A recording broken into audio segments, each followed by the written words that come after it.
तुमच्या computer skills upgrade करायच्या आहे? दिशा कम्प्युटर इन्स्टिट्यूट घेऊन आले आहेत महा डिस्काउंट ऑफर। आता कोणताही कोर्स करा फक्त 1800 रुपयांमध्ये। शिवसेनेचे ज्येष्ठ नेते रामदास कदमजी सध्या आमच्या सोबत आहेत। सर, आज दोन्ही शिवसेनेच्या वर्धापन दिन आहेत, काय सांगाल, काय प्रतिक्रिया असणार आहेत, कशा प्रकारचे आज भाषण होणार आहेत? नाही, आज व्यासपीठावरती शिवसेना प्रमुख माननीय बाळासाहेब ठाकरे नसतील ही आमची खंत आहे। बाळासाहेबांनी सर्वसामान्य माणसाला आमदार, खासदार, नामदार, मंत्री, मुख्यमंत्री बनवून असामान्य महत्त्व प्राप्त करून दिलं। बाळासाहेब स्वतः कधी आमदार, खासदार, मंत्री, मुख्यमंत्री, लोकसभेचे अध्यक्ष झाले नाहीत, कधी होऊ शकले असते। दुःख याचं वाटतं, ज्या गोष्टी बाळासाहेबांनी केल्या नाहीत त्यांचा मुलगा म्हणून उद्धव ठाकरेंनी नेमकं त्याचं उलटं सगळं काम केलं। स्वतःच मुख्यमंत्री झाले, स्वतःच्या मुलाला कॅबिनेट मंत्री करून टाकला, नेत्यांना बाहेर काढून टाकला। मग दिवाकर रावते असू देत, रामदास कदम असू देत, ते बाहेर जुनी माणसं।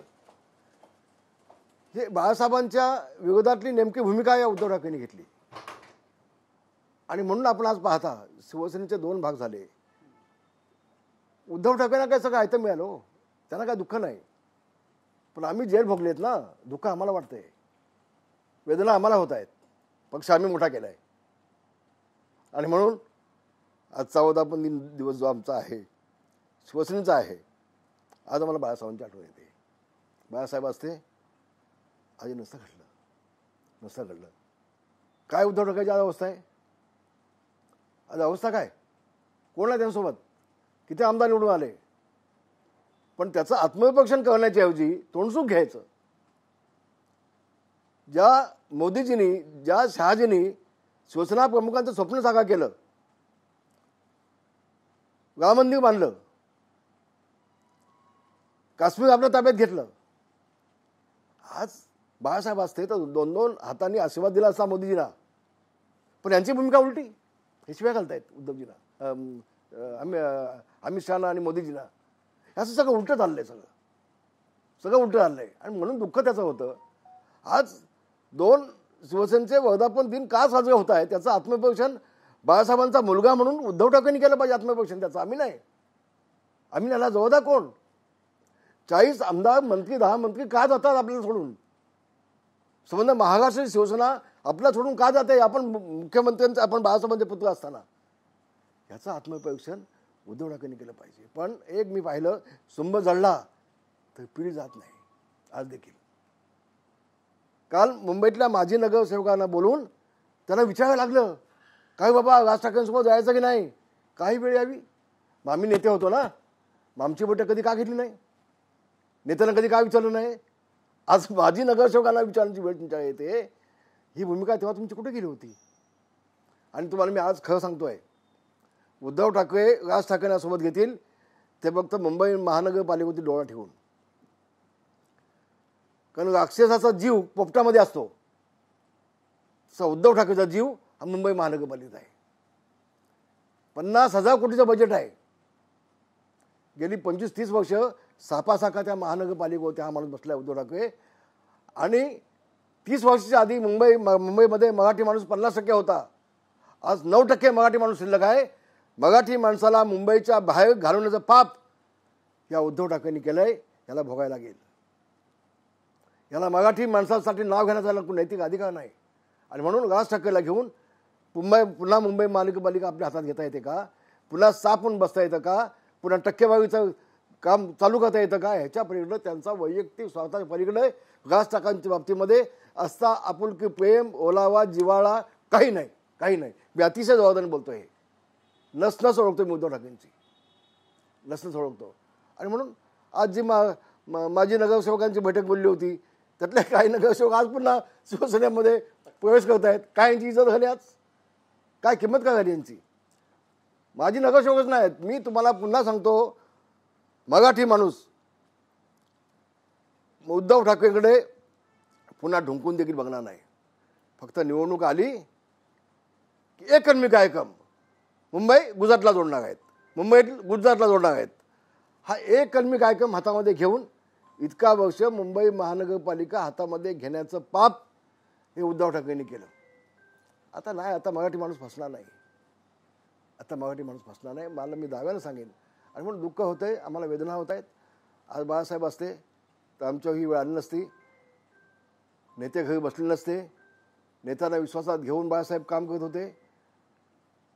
आज तर सगळ्याचं पायसीत उद्धव ठाकरेंना भोगायला लागेल. आणि माझी नगरसेवकच नाही, हळूहळू हळूहळू 1-2 वर्षामध्ये यांच्या पाठीमागं यांनी पाहिलं तर कोणी शिल्लक राहणार नाही. धन्यवाद. जय महाराष्ट्र. आजच्या दिवशी बाळासाहेबांचं आठवण काढून तुम्ही भाऊक झाले आहेत, पण मुद्दा सध्या दोन्ही शिवसेनेच्या आजच्या मेळाव्याच्या वेगवेगळ्या आहेत. ठाकरे गटाचे जे बॅनर लागले आहेत त्याच्यामध्ये लिहिले आहेत की मुंबईत ठाकरेच, आणि जे शिंदे गटाकडून बॅनर लावले त्याच्यावर लिहिले आहेत भगवा. हो, शिवसेना प्रमुखांचाच भगवा ना. आणि मुंबई ठाकरेंची नाही, उद्धव ठाकरेंची नाही, बाळासाहेबांची मुंबई. मुंबई बाळासाहेबांची, उद्धव ठाकरेंची नाही मुंबई. उद्धव ठाकरेंनी मराठी माणसाला संपवला. अहो 105 हुतात्मे झाले मराठी माणसं, म्हणून आम्हाला मुंबई मिळाले. 1960ला मुंबई जी आम्हाला मिळाली ना, ते 105 हुतात्मे झाले म्हणून मुंबई आम्हाला मिळाली. त्यांच्या बलिदानाची आम्ही आठवण केली पाहिजे. कोण उद्धव ठाकरे, काय योगदान त्याचं? योगदान काय? 25 वर्ष 30 वर्ष महानगरपालिका घेऊन बसला, काय मराठी माणसासाठी केलं? सगळ्या योजना कोणी कोणी घेतल्या आहेत? कोण कोण आहे त्याच्यामध्ये? संताकूच्या गोळीबारमध्ये कोण आहे? पावल्याच्या एसामध्ये कोण आहे? बिल्डरनं हाताची पकडायची, स्थानिक मराठी माणसाला आम्हीच दाखवायचं, 1-1 वर्षाचं भाडं द्यायचं, त्यांना तिथून हुसकावून लावायचं आणि पुन्हा 10 वर्ष आतमध्ये राहत ती माणसं. आणि बिल्डिंगचं काम पण नाही. ते पाप कोणी केलं उद्धव ठाकरे? विचारून घ्या ना. आणि म्हणून होय, मुंबई ही मराठी माणसाची असली पाहिजे, भगव्या झेंडेची असली पाहिजे. शिवसेना प्रमुख माननीय बाळासाहेब ठाकरे यांचा भगवा, छत्रपतींचा भगवा हा डौलानं फडकला पाहिजे, हे आमचं स्वप्न आहे. खरा मेळावा कोणाचा असणार आहे आजचा? शिवसेनेचा. शिवसेना प्रमुख माननीय बाळासाहेब ठाकरे यांच्या आशीर्वादाने चाललेला मेळावा तो खरा मेळावा. शिवसेना प्रमुखांच्या पाठीत खंजूक घुसून, शिवसेनेच्या विचाराची बेमानी करून, शिवसेनेच्या विचारात काळीमा भासून, शिवसेनेच्या विचाराची पायमल्ली करून काँग्रेससमोर जाणाऱ्या उद्धव ठाकरेचा हा शिवसेना नाव घेण्याचा अधिकार आहे का? कशाने मेळावा साजरा करतोय तो? त्याला अधिकारच नाही. अधिकार फक्त आम्हाला आहे. होय, शिवसेना प्रमुखांच्या विचाराचे वारस आम्ही आहोत. संजय राऊत यांनी आरोप केलाय की शिंदे गटाच्या जाऊ दे ना, हात जोडतो ना. शिंदेच्या एक गट आघाडी विद्यातून तयार झालेला आहे. अहो जाऊ दे ना, आघाडी विद्येच्या मध्ये जाऊ दे ना. आता आघाडी विद्या कोणी बोलायची? संजय राऊतनी बोलायची. अहो ज्यावेळेला शिंदे साहेबांनी त्या वर्षा बंगल्याचा ताबा घेतला तेव्हा राऊत साहेब वर्षा बंगल्यावरती टोपलीभर लिंबू मिळाले. लिंबू टोपलीभर, 2-5 नाही, 10-20 नाही. हे कसलं प्रतीक आहे? आघाडी विद्येतच ना. ते मातोश्रीला विचारा आघाडी विद्या काय तरी. हे लिंबू कशासाठी ठेवलं होते टोपलीभर, ते त्याला विचारा ना तुम्ही. हे आता उद्धव हे संजय राऊत मिलला जिवंत करायचा प्रयत्न करतात, पण तो मेलेला आहे त्यांना माहिती नाही अजून. संजय राऊतना त्यांनी कितीही सकाळपासून संध्याकाळपर्यंत ते चॅनलला बोलले तर त्याचा उपयोग शून्य. भोपळा. ते लिंबूच बघा तुम्ही आता फक्त. अहो तुमचा एक माजी खासदार त्या गुवाहाटीला जाऊन किती वेडे कापतो तुम्हाला माहिती आहे का? संजय राऊत साहेब घ्या, माहिती करून घ्या. अहो तुमचा एक खासदार हैदराबादला जाऊन एक तांत्रिक आणतोय मातोश्रीवरती, आणि त्या तांत्रिकला काम काय दिलं होतं की आदित्य ठाकरे जन्म जाता कामा नाही. एवढं बघा. कोणती दिशा दालियन ना, काय सालियन, तिच्या प्रकरणामध्ये आदित्य जन्मही जाऊ नये म्हणून एका खासदारांनी हैदराबादहून मानती आणला आणि तो मातोश्री बसलेला होता. आणि त्यांचा जे फार्म हाऊस आहे कागड्याला तिकडे, तिथं 8 दिवस बसवला होता त्यासाठी. तर मानसिक तांत्रिक हे मातोश्रीला विचारा तुम्ही. संजय राऊत साहेब तुमचा अभ्यास कच्चा आहे, मग अजून पक्के व्हा, अजून माहिती घ्या. धन्यवाद. जय महाराष्ट्र. आज तुमच्या पण भाषण होणार आहे सर, काय विषय तुम्ही विचारणार आहे? बोलू आपण तिथे, ऐकाल. जय महाराष्ट्र. मनसेसोबत युतीबाबत दोन्ही बाजूने सकारात्मक भूमिका आहे असं संजय राऊत यांनी सांगितलं. मी मगाशी म्हटलं, उद्धव ठाकरेला मनसे जी हवी ती फक्त मुंबई महानगरपालिका ताब्यात घेण्यासाठी हवी.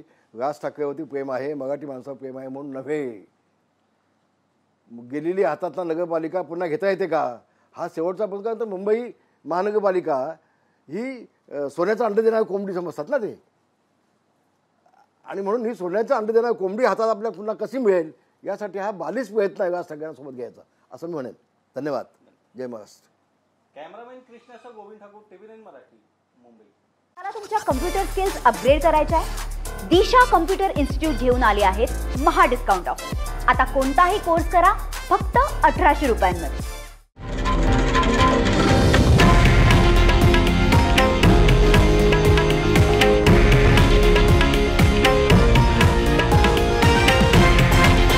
हे आहे देशातील नंबर 1 न्यूज नेटवर्क आणि आपण पाहत आहात TV9 मराठी, एकमेव.